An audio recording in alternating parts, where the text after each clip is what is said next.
ಮತ್ತೆ ಭುಗಿಲೇಳುತ್ತಾ ಹಿಜಾಬ್ ಕಿಚ್ಚು, ಸ್ಪಷ್ಟ ನಿರ್ಧಾರಕ್ಕಾಗಿ ಮುಸ್ಲಿಂ ಮುಖಂಡರ ರೊಚ್ಚು. ಪಿಯುಸಿ ಪರೀಕ್ಷೆಗೂ ಮುನ್ನ ಆಗುತ್ತಾ ಸರ್ಕಾರದ ತೀರ್ಮಾನ.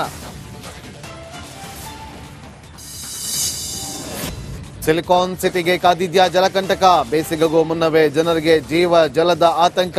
ಕಾವೇರಿ ಪೈಪ್ ಲೈನ್ ಸಂಪರ್ಕಕ್ಕೆ ಅರ್ಜಿ ದುಪ್ಪಟ್ಟು. ಹೇಮಾವತಿ ನಾಲೆ ಆಧುನೀಕರಣ ನೆಪದಲ್ಲಿ ಲೂಟಿ ಕಳಪೆ ಕಾಮಗಾರಿಗೆ ಕಿತ್ತು ಬಂತು ಕಾಂಕ್ರೀಟ್.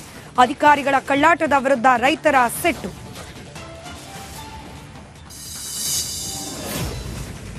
ಕೊಡಗಲ್ಲಿ ಹೆಚ್ಚುತ್ತಿದೆ ಪ್ರಾಣಿ ಮಾನವ ಸಂಘರ್ಷ. ಆನೆ ದಾಳಿಗೆ ಬಲಿಯಾದವರ ಮನೆಯಲ್ಲಿ ನೀರವ ಮೌನ. ಪತಿಯನ್ನ ಕಳೆದುಕೊಂಡು ಪತ್ನಿ ಕಣ್ಣೀರು.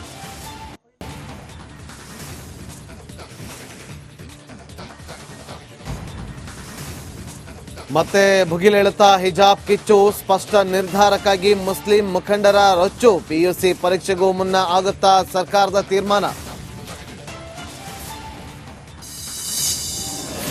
ಸಿಲಿಕಾನ್ ಸಿಟಿಗೆ ಕಾದಿದ್ಯಾ ಜಲಕಂಟಕ, ಬೇಸಿಗೆಗೂ ಮುನ್ನವೇ ಜನರಿಗೆ ಜೀವ ಜಲದ ಆತಂಕ.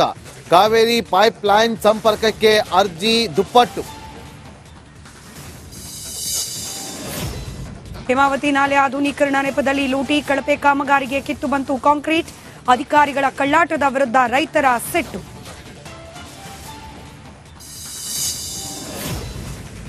ಕೊಡಗಲ್ಲಿ ಹೆಚ್ಚುತ್ತಿದೆ ಪ್ರಾಣಿ ಮಾನವ ಸಂಘರ್ಷ. ಆನೆ ದಾಳಿಗೆ ಬಲಿಯಾದವರ ಮನೆಯಲ್ಲಿ ನೀರವ ಮೌನ. ಪತಿಯನ್ನ ಕಳೆದುಕೊಂಡು ಪತ್ನಿ ಕಣ್ಣೀರು.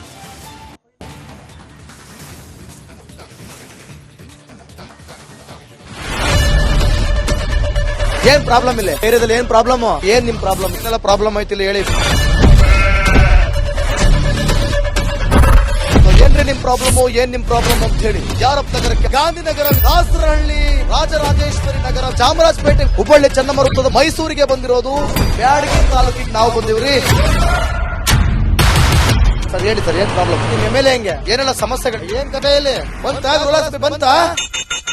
ಯಾಯಪ್ಪ ಯಾವತ್ತೂ ಬಂದಿಲ್ಲ. 2 months ಇಂದ ನೀರಿಲ್ಲ. ಟ್ಯಾಂಕರ್ ಬರ್ಬೇಕಾದ್ರೆ ರೋಡ್ ಸರಿ ಇಲ್ಲ ಅಂತ ಯಾರ ಹತ್ರ ಹೋಗಿ ಹೇಳೋದಕ್ಕೆ ನಮ್ಗೆ ಯಾರು ಇಲ್ಲ. ಇಲ್ಲಿ ಕಿತ್ತೋದ್ರೆ ಏನ್ ಅಲ್ಲ ಹಾಳಾಗೋದ್ರು ಇದು ಯಾರು ನೋಡರೇ ಗತಿ ಇಲ್ಲ. ನಾವಿದ್ದೀವಿ ಅಂತಾರೆ. ಇವಾಗ ಯಾರು ಎಮ್ಮೆಲ್ಯೆ ಮಗ ಒಂದ್ ದಿವಸನೂ ಬಂದಿಲ್ಲ. ಫುಲ್ ಸ್ಟ್ಯಾಂಡರ್ಡ್ ಲಕ್ಸುರಿಯಸ್ ಬೆಡ್ರೂಮ್ ಐತ್ರಿ ಅದು. Taj west end tradition blue.